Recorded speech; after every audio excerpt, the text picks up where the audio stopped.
불자님들, 마음의 길을 걷는 도반님들, 오늘 이 시간 제가 여러분과 함께 나눌 이야기는 우리 모두가 한 번쯤 마음속 깊이 품어봤을 질문에서 시작됩니다. 혹시 이런 생각 해보신 적 있으십니까?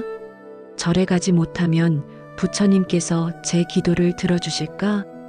바쁜 일상에 쫓기다 보면 몸이 불편해서 혹은 여러 사정으로 절에 가지 못할 때가 있습니다. 그럴 때마다 마음 한편에 작은 죄송함이, 작은 불안함이 자리 잡지 않으십니까? 저는 스님이 되기 전에도 그리고 스님이 된 후에도 많은 분들로부터 이런 질문을 받았습니다. 스님, 저는 절에 자주 가지 못합니다. 그래도 부처님께서 제 마음을 아시겠지요? 스님, 저는 몸이 불편해서 절에 갈 수가 없습니다. 집에서 기도해도 될까요? 스님, 저는 불경을 잘 모릅니다. 그래도 기도를 드려도 되는 건가요? 스님, 저는 예불 시간을 지키지 못합니다. 그래도 부처님께서 제 기도를 받아주실까요? 이런 질문들을 들을 때마다 저는 안타까운 마음이 들었습니다. 부처님의 자비가 얼마나 크고 넓은지, 부처님의 가르침이 얼마나 자유롭고 평등한지를 아직 모르시는 분들이 많다는 것이 안타까웠습니다. 부처님의 자비는 절에만 있는 것이 아닙니다. 부처님의 자비는 어디에나 있습니다. 여러분의 집에도, 직장에도, 병원에도, 버스 안에도, 공원에도 어디에나 부처님은 계십니다. 오늘 제가 전해드릴 이야기는 바로 그런 마음을 품고 계셨던 한 노년의 어르신에 관한 이야기입니다. 이 어르신께서는 평생을 가족을 돌보느라 바쁘게 살아오셨습니다. 새벽부터 밤늦게까지 남편을 내조하고 자식들을 키우고 손주들을 돌보면서 단 하루도 자신을 위한 시간을 가져본 적이 없으셨습니다. 20살에 시집을 오셔서 시댁 식구들을 돌보느라 바빴습니다. 시어머니를 모시고 시아버지를 봉양하고 시누이들을 챙기느라 하루하루가 정신없이 지나갔습니다. 그러다 자식들이 태어나고 그 자식들을 키우느라 또 세월이 흘렀습니다. 큰아들, 작은딸, 막내아들까지 세 자녀를 키우면서 어르신의 청춘은 다 지나가 버렸습니다. 자식들이 학교에 가고 대학에 가고 취직을 하고 결혼을 하고 그렇게 출가를 할 때까지 어르신은 쉴 틈이 없었습니다. 자식들이 출가한 후에는 손주들이 태어났습니다. 며느리가 직장을 다니니 손주들을 돌봐야 했고 딸이 육아를 힘들어하니 외손주들을 돌봐야 했습니다. 그렇게 손주들을 돌보며 또 10여 년의 세월이 흘렀습니다. 젊었을 때는 시댁 식구들을 돌보느라 바빴고 중년에는 자식들을 키우느라 바빴고 나이가 들어서는 손주들을 돌보느라 바빴습니다. 그렇게 70년이 넘는 세월을 남을 위해 살아오셨습니다.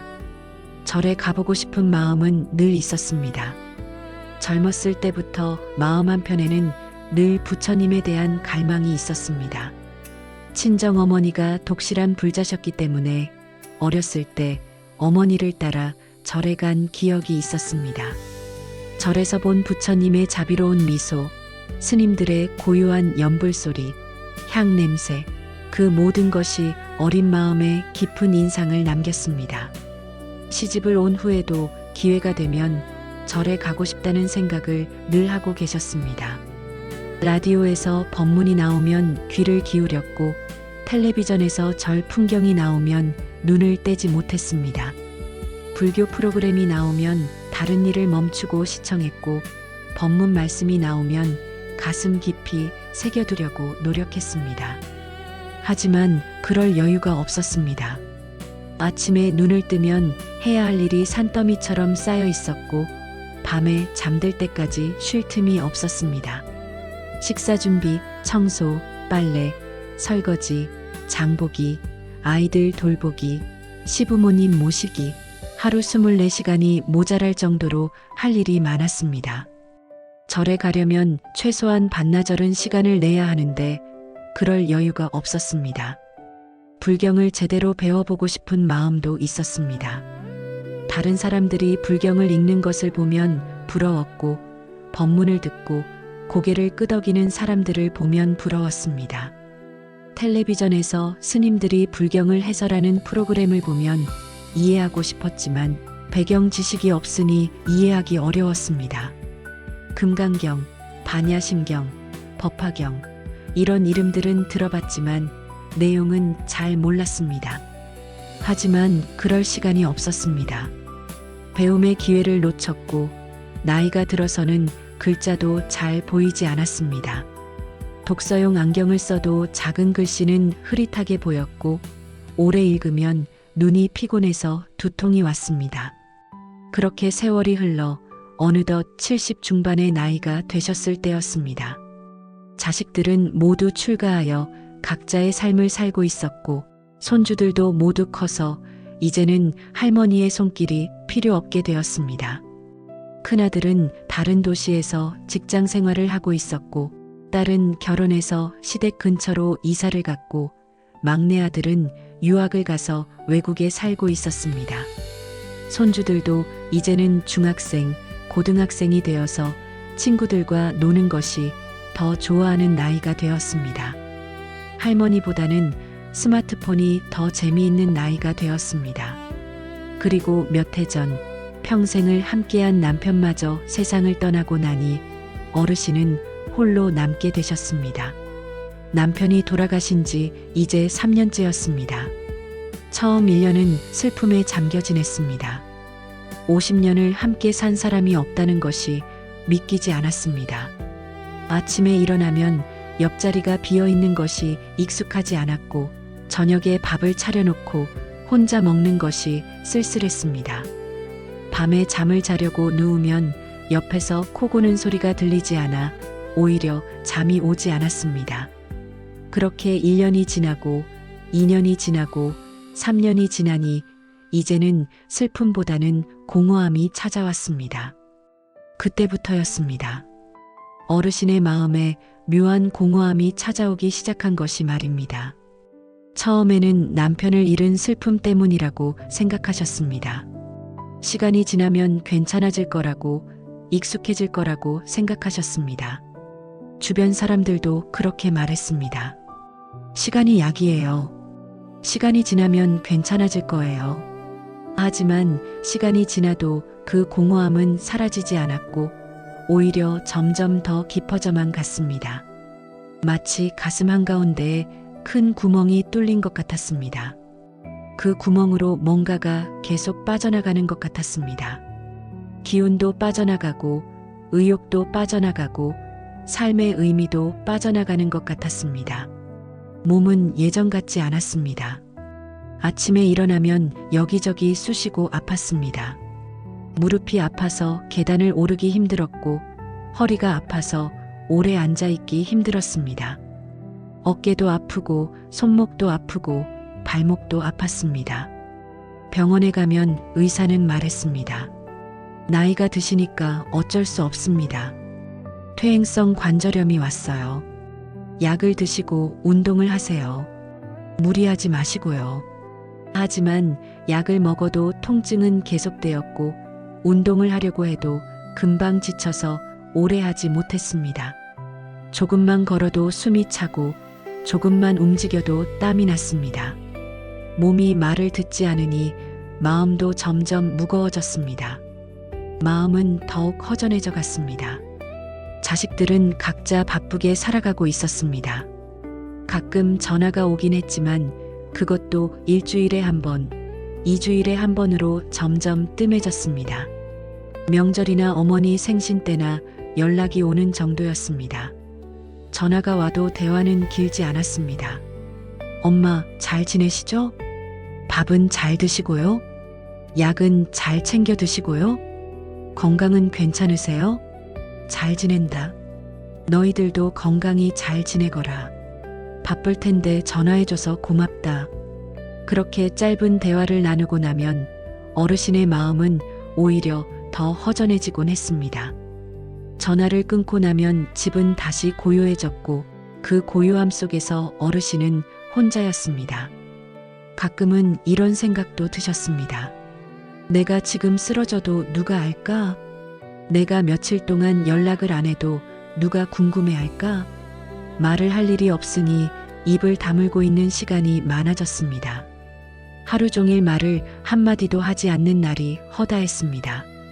아침에 눈을 떠서 안녕하세요라고 인사할 사람도 없었고, 밤에 잠들기 전에 잘 자요라고 말할 사람도 없었습니다. 식사할 때 잘 먹겠습니다라고 말할 사람도 없었고, 외출했다 돌아와서 다녀왔습니다라고 말할 사람도 없었습니다. 혼잣말조차 점점 줄어들었습니다. 예전에는 혼자 있어도 오늘 날씨 좋네, 배가 고프네, 피곤하네 이런 혼잣말이라도 했는데 이제는 그마저도 하지 않게 되었습니다. 말을 하지 않으니 목소리도 점점 작아지고 잠겨갔습니다. 가끔 택배 기사님이 와서 말을 걸면 목소리가 제대로 나오지 않아 당황할 때가 있었습니다. 가끔 텔레비전을 켜두긴 했지만 그것도 소리가 있어서 켜두는 것이지 실제로 내용에 집중하지는 못했습니다. 그저 혼자가 아닌 것 같은 착각을 하고 싶어서 켜두는 것이었습니다. 사람 목소리가 들리는 것만으로도 위안이 되었습니다. 어느 날 어르신은 거울을 보다가 깜짝 놀라셨다고 합니다. 거울 속에 자신의 얼굴이 너무나 낯설게 느껴졌기 때문입니다. 언제부터인가 표정이 굳어 있었고 눈빛에는 생기가 없었으며 입가에는 미소가 사라져 있었습니다. 주름은 더욱 깊어졌고 얼굴색은 칙칙해졌으며 머리카락은 완전히 하얗게 새어 있었습니다. 광대뼈는 튀어나왔고 볼은 푹 꺼졌으며 입술은 바짝 말라 있었습니다. 이게 정말 내 얼굴인가? 나는 언제 이렇게 늙었나? 이렇게 생기 없는 얼굴이었나? 그 순간 어르신은 깨달으셨습니다. 자신의 존재가 세상에서 조금씩 사라지고 있다는 것을, 살아있지만 살아있는 것 같지 않은 그런 삶을 살고 있다는 것을 말입니다. 정말 그런 경험 있으십니까? 혼자 계시는 시간이 길어지면서 마치 세상과 단절된 듯한 외로움을 느껴보신 적이 있으십니까? 아무도 찾지 않고 아무도 연락하지 않고 자신이 있어도 없어도 세상은 똑같이 돌아가는 것 같은 그런 허무함을 느껴보신 적이 있으십니까? 내가 오늘 없어진다 해도 누가 알아챌까? 내가 며칠 동안 연락을 하지 않아도 누가 궁금해할까? 이런 생각들이 어르신을 더욱 외롭게 만들었습니다. 나는 왜 사는 걸까? 이렇게 사는 게 무슨 의미가 있을까? 내일도 오늘과 똑같은 하루가 반복될 텐데 그걸 견디며 살아야 하는 이유가 뭘까? 아침에 일어나도 할 일이 없고 저녁이 되어도 기다려지는 것이 없는데 이런 삶을 계속 살아야 하는 이유가 뭘까?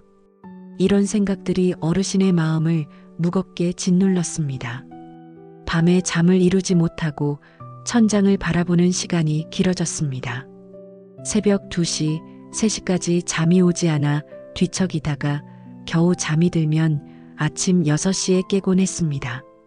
아침에 눈을 떠도 일어날 이유를 찾기가 힘들어졌습니다. 이불 속에 그냥 누워있고 싶었습니다. 일어나봤자 할 일도 없고 만날 사람도 없고 갈 곳도 없었습니다. 그렇게 무기력한 날들이 계속되었습니다. 하루가 지나고 일주일이 지나고 한 달이 지나도 똑같은 일상이 반복되었습니다. 그러던 어느 날이었습니다. 어르신은 문득 이런 생각을 하셨답니다. 이제라도 부처님께 의지하고 싶다고, 마음의 평안을 찾고 싶다고 말입니다. 젊었을 때부터 마음속에 품고 있던 그 갈망이 다시 고개를 들었습니다. 부처님께 기도를 드리면 이 마음이 조금은 편안해질까? 부처님의 가르침을 들으면 이 삶의 의미를 찾을 수 있을까? 부처님께 의지하면 이 외로움이 조금은 덜해질까? 하지만 문제가 있었습니다. 몸이 불편해서 절에 가기가 어려웠던 것입니다. 무릎이 아파 계단을 오르기 힘들었고 버스를 타고 먼 절까지 가는 것도 쉽지 않았습니다. 버스 정류장까지 걸어가는 것도 힘들었고 버스에서 서 있는 것도 힘들었습니다. 근처에 작은 절이 있긴 했지만 그곳에 가려면 언덕길을 올라가야 했고 그 길을 오르는 것이 어르신에게는 큰 부담이었습니다. 경사가 꽤 가파른 언덕이었고 중간중간 계단도 있었습니다. 젊었을 때는 그 길이 그리 힘들지 않았는데 이제는 그 길을 오르는 것이 너무 힘들었습니다. 몇 번 시도해 보았지만 중간에 숨이 차서 포기해야 했습니다. 한 번은 무리해서 끝까지 올라가 봤는데 너무 힘들어서 절에 도착해서는 한참 동안 쉬어야 했습니다. 다리는 후들거렸고 숨은 헐떡거렸고 온몸에 땀이 흘렀습니다. 그날 집에 돌아와서는 사흘 동안 몸살을 앓아야 했습니다. 그 후로는 절에 가는 것을 포기하게 되었습니다. 그래서 어르신은 고민하셨습니다. 절에 가지 못하면 부처님께서 제 기도를 들어주실까? 집에서 혼자 기도를 드려도 부처님께 제 마음이 닿을까? 불경도 잘 모르고 제대로 된 예법도 모르는데 그래도 기도를 드려도 되는 걸까? 절에 가지 않고 집에서 기도하는 것이 불경스러운 것은 아닐까? 부처님께서 노여워하시는 것은 아닐까? 이런 의문들이 어르신의 마음을 무겁게 짓눌렀습니다. 기도를 드리고 싶은데 방법을 몰라 답답했고 부처님께 의지하고 싶은데 자격이 없는 것 같아 두려웠습니다. 절에 가서 제대로 된 기도를 드리지 못하면 소용이 없을 것 같았고 스님께 여쭤보지 않고 혼자 기도하는 것이 잘못된 것 같았습니다. 그렇게 며칠을 고민하며 지내셨습니다. 기도를 드리고 싶은 마음과 자격이 없다는 생각 사이에서 갈등하셨습니다. 어느 가을 새벽이었습니다. 요즘은 밤 10시만 되어도 잠자리에 들지만 그날 밤은 유난히 잠이 오지 않았습니다. 이불 속에 누워 눈을 감아도 잠이 오지 않았습니다.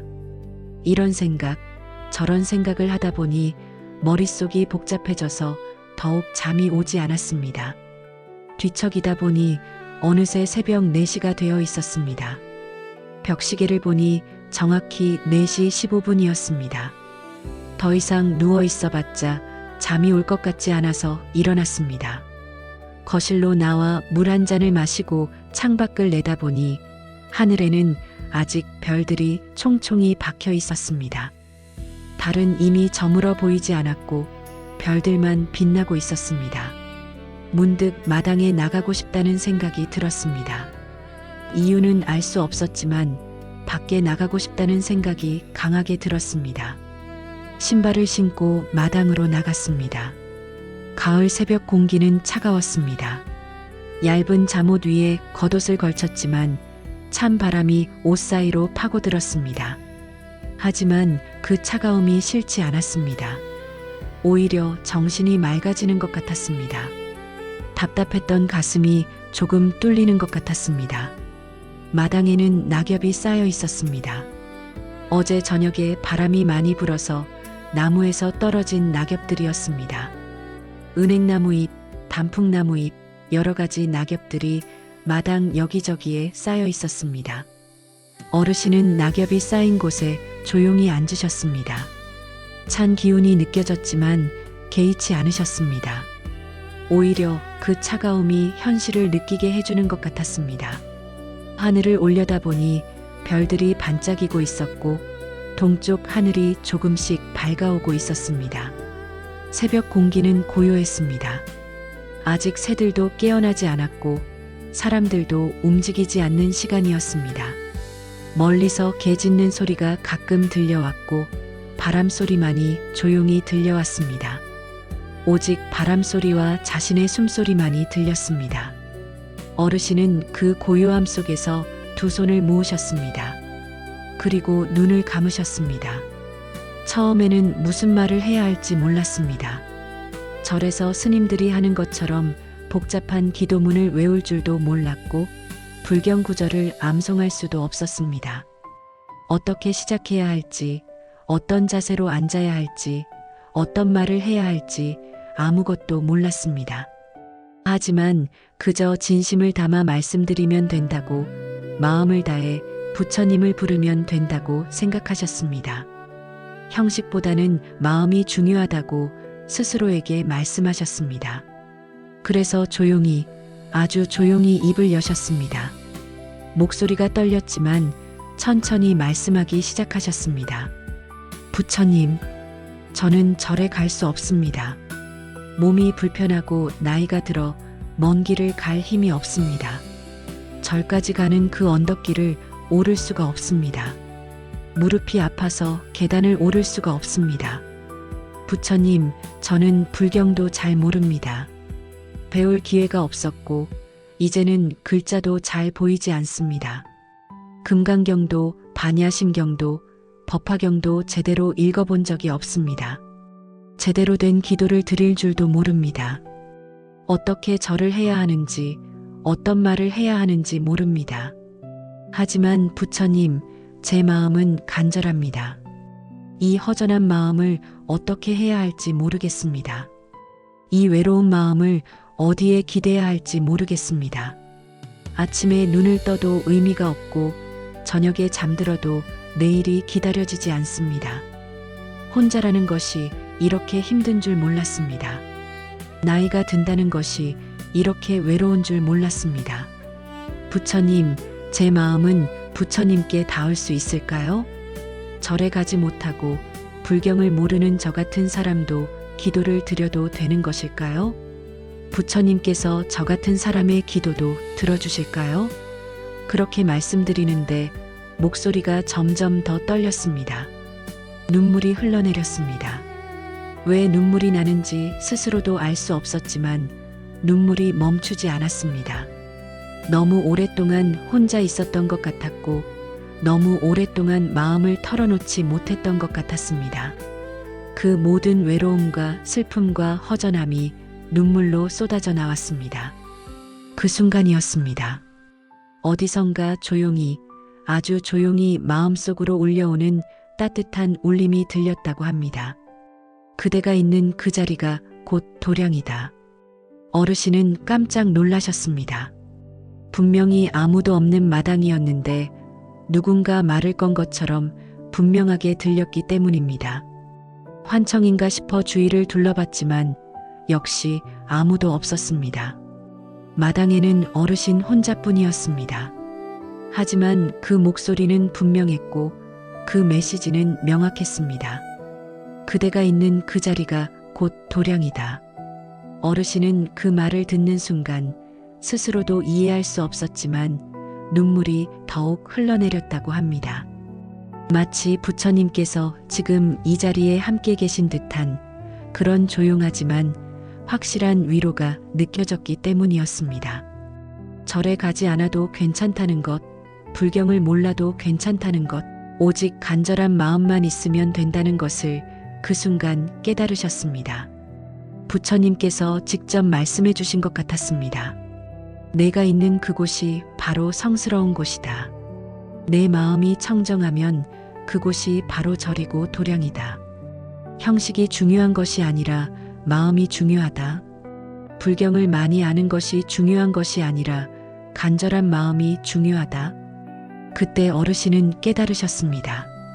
기도는 어디에서 하는 것이 중요한 게 아니라 어떤 마음으로 하는지가 더 중요하다는 것을 말입니다. 부처님께서는 금강경에서 이렇게 말씀하셨습니다. 도량은 밖에 있지 않다. 그대 마음이 청정한 그 순간 그곳이 곧 도량이다. 또한 법구경에서는 이렇게 말씀하셨습니다. 마음이 모든 것의 근본이다. 마음이 청정하면 어디든 정토요. 마음이 어지러우면 어디든 고통이다. 어르신은 그날 새벽 낙엽이 쌓인 마당에서 처음으로 진정한 기도를 시작하셨습니다. 절이 아니어도 괜찮다는 것을, 화려한 불단이 없어도 괜찮다는 것을, 오직 간절한 마음 하나면 충분하다는 것을 깨달으신 것입니다. 동쪽 하늘이 점점 밝아오고 있었습니다. 별들이 하나둘 사라지고 새벽 햇살이 조금씩 마당을 비추기 시작했습니다. 새들이 지저귀기 시작했고 멀리서 사람들이 움직이는 소리가 들려왔습니다. 새로운 하루가 시작되고 있었습니다. 하지만 어르신에게 그날은 특별한 날이었습니다. 새로운 삶이 시작되는 날이었습니다. 기도와 함께하는 삶, 부처님과 함께하는 삶이 시작되는 날이었습니다. 그 이후로 어르신의 삶에는 작은 변화가 찾아오기 시작했습니다. 매일 새벽 어르신은 자신의 방 한편에 작은 촛불 하나를 켜놓고 기도를 올리셨습니다. 창문 너머로 밝아오는 새벽 하늘을 바라보며 두 손을 모으고 조용히 부처님을 불렀습니다. 관세음보살, 관세음보살, 관세음보살. 부처님, 오늘도 이렇게 마음을 모읍니다. 이 자리가 절이 아니라 해도 부처님의 자비는 제 마음에 닿으리라 믿습니다. 그 기도는 작았지만 간절했고 짧았지만 깊었습니다. 처음에는 어색했습니다. 무슨 말을 해야 할지 몰라 망설여졌고 제대로 하고 있는 건지 확신이 서지 않았습니다. 기도를 시작하고도 이게 맞나 싶었고 혹시 잘못하고 있는 건 아닌가 걱정도 되었습니다. 하지만 매일 반복하다 보니 점점 자연스러워졌습니다. 첫날은 어떻게 시작해야 할지 몰라 한참을 망설였지만 이틀째부터는 조금 익숙해졌고 일주일이 지나니 자연스럽게 되었습니다. 기도가 생활의 일부가 되었고 하루를 시작하는 의식이 되었습니다. 새벽에 일어나면 가장 먼저 촛불을 켜고 그 촛불을 바라보며 마음을 가라앉혔습니다. 그리고 관세음보살을 부르기 시작했습니다. 그 기도는 어르신의 삶을 조금씩, 아주 조금씩 바꾸기 시작했습니다. 처음에는 변화를 느끼지 못했습니다. 일주일이 지나도 보름이 지나도 특별한 변화는 없었습니다. 여전히 혼자였고 여전히 외로웠고 여전히 할 일이 없었습니다.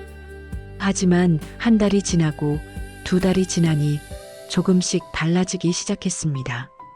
이제 첫 번째로 말씀드릴 이야기는 그 조용한 기도가 어르신의 삶 속에서 어떤 희망의 불씨가 되었는지에 관한 것입니다. 어르신의 하루는 참으로 조용했습니다. 아침에 눈을 떠도 인사를 나눌 사람이 없었고 하루 종일 말을 한마디도 하지 않는 날이 허다했습니다. 하지만 기도를 시작하고 나서는 아침이 조금 달라졌습니다. 예전에는 아침에 눈을 떠도 일어나고 싶지 않았습니다. 일어나봤자 할 일도 없고 만날 사람도 없으니 그냥 이불 속에 누워있고 싶었습니다. 하지만 이제는 새벽에 일어나는 것이 기다려졌습니다. 부처님께 기도를 드리는 그 시간이 기다려졌습니다. 촛불을 켜고 조용히 앉아 기도를 드리는 그 시간이 하루 중 가장 평온한 시간이 되었습니다. 그럴 때 어르신은 부처님을 불렀습니다. 관세음보살, 관세음보살, 관세음보살. 소리내어 하지 않아도 마음속에서만 되뇌어도 그 이름이 마음을 붙들어 주었습니다. 처음에는 기도가 어색했습니다. 제대로 배운 적도 없고 어떻게 해야 하는지도 잘 몰랐기 때문입니다. 그저 부처님의 이름을 부르고 관세음보살님의 이름을 되뇌는 것이 전부였습니다. 하지만 신기하게도 그렇게 이름을 부르고 있으면 마음이 조금씩 가라앉았습니다. 출렁이던 마음의 파도가 잔잔해지고 어지러웠던 생각들이 정리되고 무거웠던 가슴이 조금씩 가벼워지는 것을 느낄 수 있었습니다. 복잡했던 머릿속이 맑아지고 답답했던 가슴이 뚫리고 무거웠던 마음이 가벼워졌습니다. 기도는 외로움을 없애주지는 않았습니다. 여전히 집은 조용했고 여전히 혼자였습니다. 전화는 여전히 뜸했고 찾아오는 사람도 여전히 없었습니다. 아침에 일어나도 인사할 사람이 없었고 저녁에 잠들어도 잘 자라고 말할 사람이 없었습니다. 하지만 기도는 그 외로움을 견딜 수 있는 힘이 되어 주었습니다. 외로움이 두려움이 아니라 그저 자연스러운 삶의 한 부분으로 받아들여지기 시작했습니다. 혼자라는 것이 버림받은 것이 아니라 그저 삶의 한 단계로 받아들여지기 시작했습니다. 부처님께서는 법구경에서 말씀하셨습니다. 그대가 어디에 있든 마음이 간절하면 그곳이 곧 부처의 자리이다. 또한 화엄경에서는 이렇게 말씀하셨습니다. 모든 것은 마음이 만들어낸 것이다. 마음이 청정하면 온 세상이 청정하고 마음이 평안하면 온 세상이 평안하다. 그 말을 믿으며 어르신은 어디서든 기도를 올리기 시작하셨습니다. 병원 대기실에서 진료 순서를 기다리면서도 관세음보살을 불렀습니다. 오래 기다려야 할 때, 지루하고 답답할 때 마음속으로 관세음보살을 불렀습니다. 마트에서 계산을 기다리면서도 관세음보살을 불렀습니다. 줄이 길게 늘어서 있어도 짜증이 날 때도 마음속으로 관세음보살을 불렀습니다. 버스를 타고 가면서도 창밖 풍경을 보면서도 관세음보살을 불렀습니다. 버스가 막히고 오래 걸려도 마음속으로 관세음보살을 불렀습니다. 심지어 잠들기 전 침대에 누운 순간에도 관세음보살을 부르곤 하셨습니다. 그러다 보니 어느새 기도는 어르신의 삶의 일부가 되어 있었습니다. 숨을 쉬듯이 자연스럽게, 밥을 먹듯이 당연하게 기도는 어르신의 일상이 되었습니다. 아침에 눈을 뜨면 가장 먼저 관세음보살을 불렀고 밤에 잠들기 전 마지막으로 관세음보살을 불렀습니다. 식사를 하기 전에도 외출을 하기 전에도 잠시 쉬는 시간에도 항상 관세음보살을 불렀습니다. 텔레비전을 보면서도 설거지를 하면서도 빨래를 널면서도 항상 마음속으로 관세음보살을 불렀습니다. 하루는 유난히 마음이 지치고 허전한 날이었습니다. 특별한 이유는 없었습니다. 그냥 그런 날이었습니다. 날씨가 흐려서 그랬는지, 몸이 유난히 피곤해서 그랬는지, 이유는 알 수 없었지만 마음이 무거웠습니다. 아침부터 몸이 무겁고 기운이 없었습니다. 밥을 먹어도 입맛이 없었고 텔레비전을 켜도 아무것도 눈에 들어오지 않았습니다.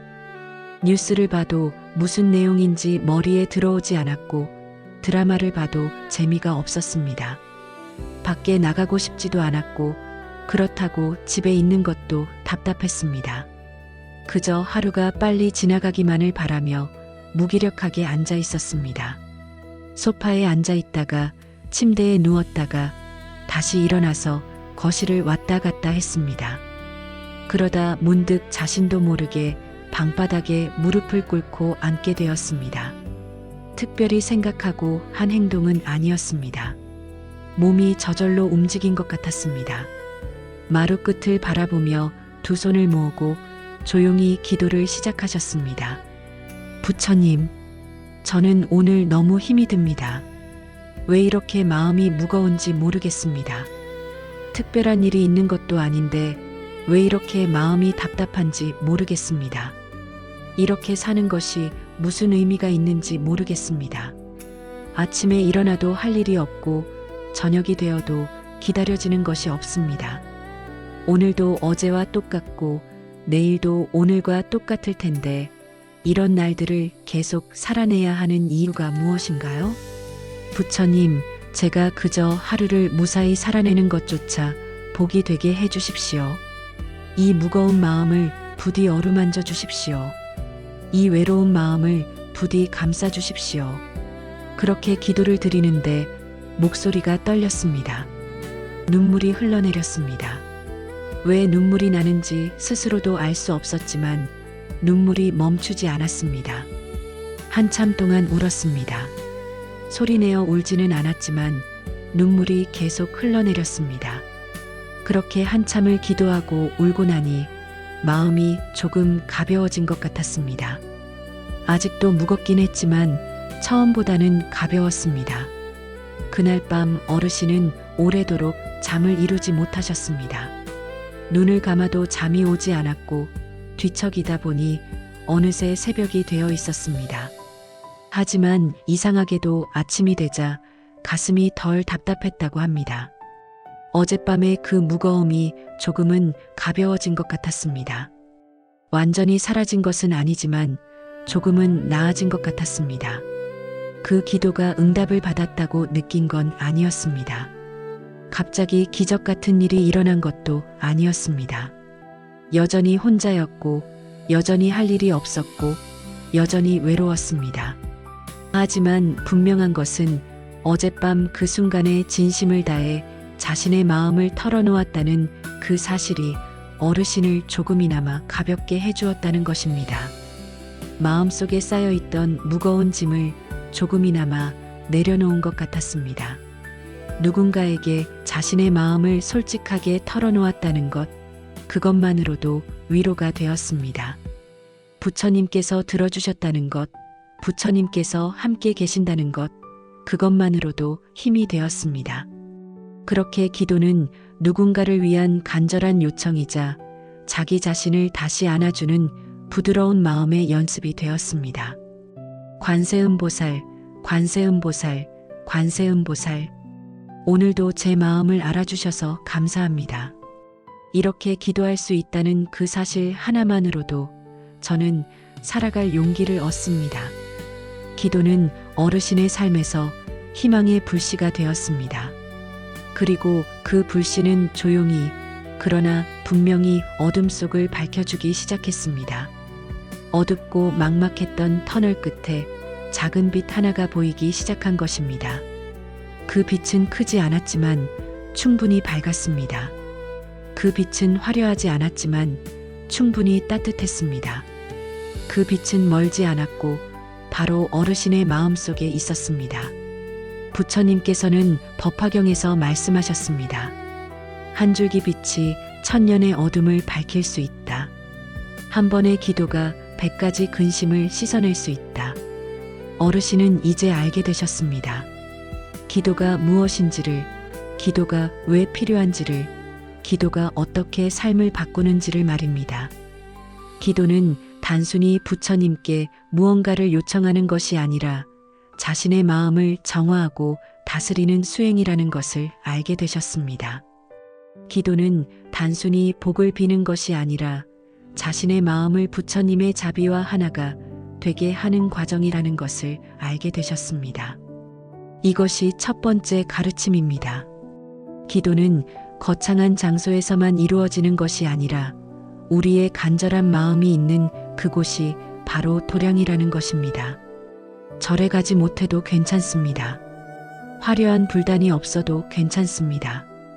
향을 피우지 못해도 괜찮습니다. 불경을 외우지 못해도 괜찮습니다. 오직 간절한 마음 하나만 있으면 충분합니다. 그 마음이 부처님께 닿고 그 마음이 우리 삶을 변화시키고 그 마음이 우리에게 희망을 주는 것입니다. 두 번째로 말씀드릴 이야기는 기도가 어떻게 사람들과의 관계를 변화시켰는지에 관한 것입니다. 기도를 한다고 해서 삶이 갑자기 눈부시게 변하지는 않았습니다. 복권에 당첨되는 것도 아니고 갑자기 병이 낫는 것도 아니고 잃어버린 것을 찾게 되는 것도 아니었습니다. 자식들이 갑자기 자주 연락하는 것도 아니고 새로운 친구가 생기는 것도 아니었습니다.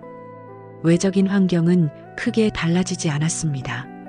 하지만 어르신은 하루하루 기도를 이어가며 작은 차이 하나를 분명히 느꼈다고 하셨습니다. 그건 다름 아닌 사람들과의 관계였습니다. 정확히 말하면 사람들을 대하는 자신의 마음이 달라진 것이었습니다. 예전에 어르신은 가끔 다정한 인사도 따뜻한 미소도 낯설게 느끼곤 하셨습니다. 나이가 들고 홀로 지내는 시간이 길어지면서 사람들과의 관계가 점점 어색해졌기 때문입니다. 누군가 친절하게 대해주면 오히려 불편했고 따뜻한 말을 건네면 의심부터 했습니다. 왜 저 사람은 나한테 친절하게 구는 거지? 무슨 속셈이 있는 건 아닐까? 나한테 뭘 바라는 건 아닐까? 혹시 사기꾼은 아닐까? 이런 생각들이 먼저 들었습니다. 지친 마음은 그 어떤 친절도 의심부터 하게 만들곤 했으니까요. 사람들과 눈을 마주치는 것도 피했고 인사를 건네는 것도 어색했습니다. 엘리베이터에서 이웃을 만나면 고개를 숙이고 피했고, 가게에서 점원이 말을 걸면 짧게 대답하고 나왔습니다. 버스에서 누가 옆자리에 앉으면 불편했고, 병원 대기실에서 누가 말을 걸면 짧게 대답하고 말았습니다. 그저 조용히 아무에게도 방해받지 않고 아무도 방해하지 않으며 살아가고 싶었습니다. 하지만 기도를 시작한 뒤로 조금씩 변화가 생기기 시작했습니다. 어느 날부터인가 자신도 모르게 먼저 인사를 하게 되었다고 합니다. 엘리베이터 앞에서 마주친 이웃에게, 가게 점원에게, 버스에서 자리를 양보해준 학생에게 고맙습니다. 조심히 가세요. 건강하세요. 좋은 하루 되세요. 이런 짧은 말들이 어르신의 입에서 자연스럽게 흘러나왔습니다.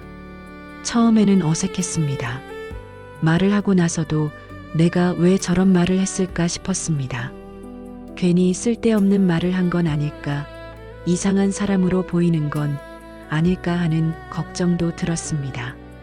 하지만 신기하게도 그렇게 말을 하고 나면 마음이 따뜻해졌습니다. 누군가에게 따뜻한 말 한마디를 건네는 것이 이렇게 기분 좋은 일인지 처음 알았습니다.